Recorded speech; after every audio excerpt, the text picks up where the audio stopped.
Fala pessoal, Daniel aqui. Hoje eu vou falar de um dos principais fiagros, é um que eu gosto muito, para ser sincero, né, para falar a verdade, que é o KNCA, né, o fundo da Quineia, o agro da Quineia, que é um fundo super seguro, super gigante assim. Então é super interessante para quem está começando a estudar os fiagros, ou também para quem já investe há mais tempo, só que gosta de um pouco mais de segurança, beleza? Mas antes, vou te convidar a se inscrever no canal para não perder nenhum vídeo, os vídeos diários que a gente posta aqui de fundos imobiliários, fiagros e FIIs, beleza? Partiu! Para ver o relatório gerencial. É um fundo gigantesco, né? Tem 2,2 bilhões de reais. Maior Fiagro, né? Maior Fiagro ali em termos de tamanho, competindo com o Rura, que também é do mesmo grupo. Fica ali, né? A gente fica rindo aqui, eu pelo menos fico rindo, ali, pensando como é que deve ser essa questão, né? Porque o Rura é lá do Itauast, Kiné também é do grupo Itaú, aí eles ficam meio que nessa competição aí para ser quem é o maior. Então, é um grupo gigantesco, né? O Itaú é um grupo gigantesco. 65 mil cotistas, né? Uma base bem interessante, com bastante profundidade. R$ 102 a cota patrimonial e a cota de mercado 101. Os fiagros eles estão bem amassados ultimamente, né? Mesmo os fiagros que não estão apresentando nenhum problema por questões de juros, questões ali do medo do setor agro também, questões da curva de juros ali futura, né? Porque tem a Selic, né? Que está, de certa forma, caindo, isso pressiona as cotas. Tem a taxa de juros futuras, né, do IPCA mais 2035, 2045, que também amassa aí os fundos de renda, os fundos imobiliários, FIAGROS, FIINFRAs, né, acaba amassando mesmo renda fixa, tem essa competição, né, com ali a renda variável, eu acho que dá para ter os dois na carteira, mas enfim, a gente sabe que isso tudo ali prejudica o preço das cotas, né? Média diária liquidez, a não ser que você seja um multibilionário, tudo certo, 3,75 milhões. CDI mais 5 e IPCA mais 7, né? Matando ali aquela lenda, aquela conversa que os fiagros não podem investir em nada além de CDI, ou que não investem em nada além de CDI, investe sim. Aqui está aqui a prova viva disso. Em relação à alocação do fundo, né? 29,5% do patrimônio do fundo está ali em IPCA, com prazo médio de 4,7 anos. Já o montante investido em CDI está ali 59,4%. A maior parcela é em CDI, mas tem também, né, essa parte ali em IPCA. Relação à taxa, a administração muito interessante, apesar de 1,20 comparado com os fundos imobiliários não ser ele, a taxa mais barata que a gente tem comparativamente. Aqui para os FIAGROS é uma taxa muito interessante, que a gente vê ali Fiagro, a taxa de Fiagro cobrando taxa de performance assim, surreal. Né? Então aqui nesse caso não é esse caso, tá? Então bem interessante ali, ponto super, super positivo mesmo, tá bom? Em relação à tragédia do Rio Grande do Sul, causada pelos fortes volumes de chuva e enchentes, nos solidarizamos, né? Foi uma tragédia. Até o momento não observamos impacto relevante em nenhum ativo do portfólio do KNCA, tá bom? Aqui eles mostram, né? Agropecuária Chio possui unidades de processamento e armazenamento nas massas de maçãs lá no Rio Grande do Sul. BRF também, aí coloca, né? Tem 35 fábricas no total, 105 no Rio Grande do Sul, só que, de forma geral, segundo a própria gestão, né, isso não impacta de maneira significativa ali no fundo, mas caso aconteça alguma coisa, eu vou trazer aqui para vocês, tá bom? Eles vão falando aqui, né,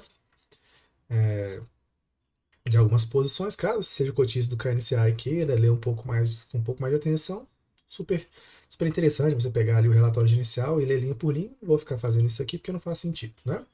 Colocação por indexador, a gente já falou sobre isso. CDI e IPCA, interessante, né? Ficar ali de certa forma, protegido dos dois lados. Distribuição geográfica já mais distribuído, acho interessante também. A gente vê aqui que tem uma alocação em bioenergia, né, e em produção de insumos. Né? Então, esse aqui é um fundo alocado em bioenergia. E também tem, como eu disse antes, né, essa questão ali do CDI mais e inflação mais, com uma taxa até interessante. Né? Uma taxa até interessante para o tamanho do fundo, para a segurança que ele traz. Não é o Fiagro que vai mais pagar de todos, né? Mas é uma taxa até interessante pela segurança que ele traz também.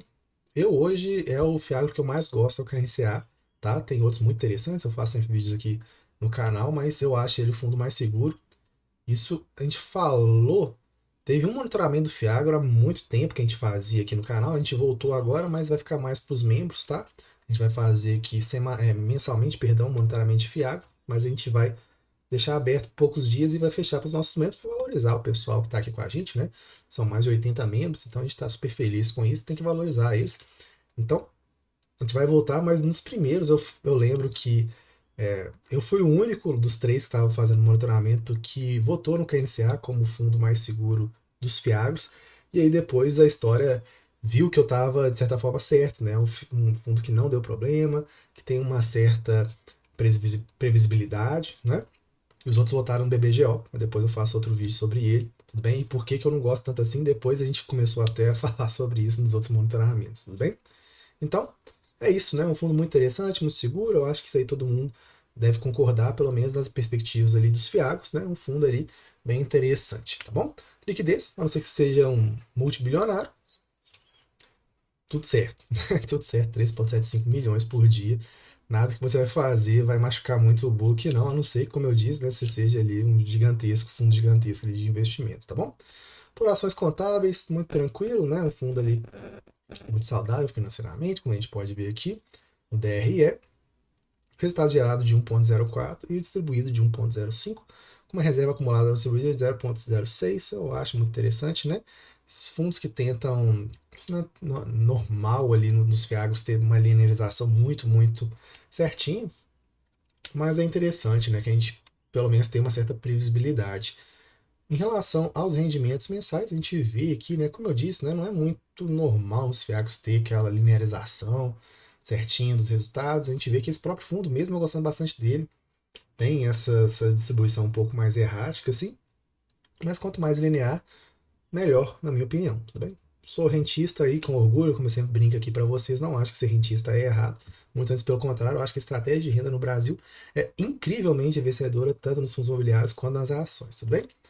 Cota diária, né? Isso aqui joga na cara do pessoal que preço importa. Então, quanto mais barato você pagar, melhor vai ser, né, que você está pagando dívida. Então, quando você paga um preço mais alto, você perde rentabilidade. Quando você paga um preço mais barato, você ganha rentabilidade na dívida.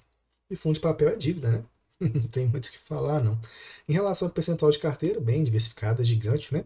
O Rura 11 também. Estou falando dele aqui mais no vídeo porque ele é do mesmo grupo, né? Depois eu vou fazer um vídeo só sobre o Rura 11.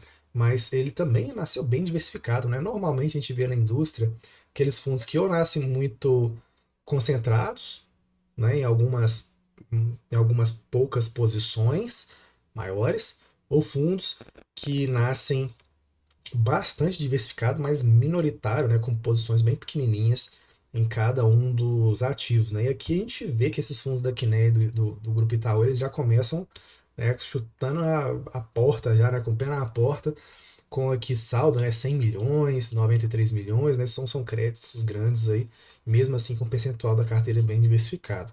É aquele negócio, né? O tamanho ali tem suas vantagens, e aqui eles vão mostrando questão por questão, né? Interessante caso você tenha interesse, né? Mas eu ainda acho que os fiagos têm que diversificar nas suas figurinhas repetidas aí em relação aos devedores, tudo bem? Mas, né, tem players aqui significativos, como a própria Klabin que eu acabei de mostrar para vocês, perfeito? Caso tenha interesse em se tornar membro, só clicar aqui embaixo, se tornar membro do canal, você tem vários benefícios, como vídeos exclusivos, monitoramento dos fiagos vai ficar fechado para os membros, né? A gente vai abrir eles por alguns dias, mas depois a gente vai fechar novamente. Isso aí a gente vai fazer mensalmente, sem falar nos acompanhamentos dos fundos imobiliários e no grupo VIP exclusivo com a gente lá no Telegram. Beleza? Então é isso, até a próxima. Tchau, tchau.